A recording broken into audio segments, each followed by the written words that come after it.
Mary Ann Flotty was a loving mother and grandmother. My mom was the kind of mom the whole world needs.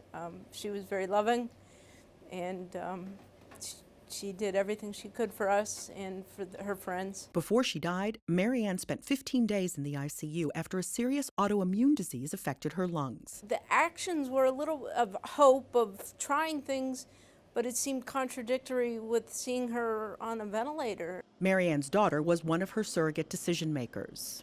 We set out to understand how often physicians and surrogates in ICUs have different expectations about the patient's prognosis. Dr. Douglas White from the University of Pittsburgh Medical Center and co-authors enrolled 99 physicians and 229 surrogates who made decisions for 174 critically ill patients in 4 ICUs at a major medical center.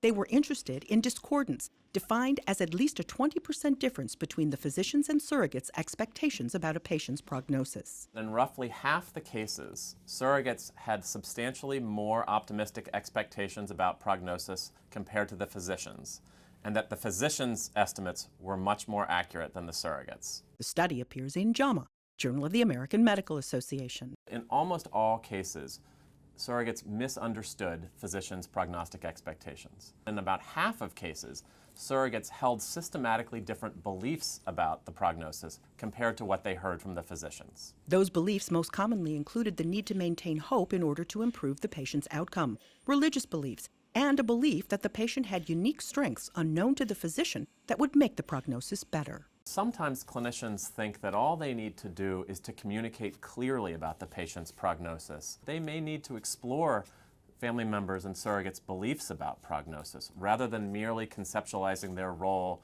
as conveying the information clearly. Knowing what I know now, I think I would have asked to just have an honest conversation. This is what I'm feeling, and how does that square with what your understanding is as a medical team? Catherine Dolph, The JAMA Report.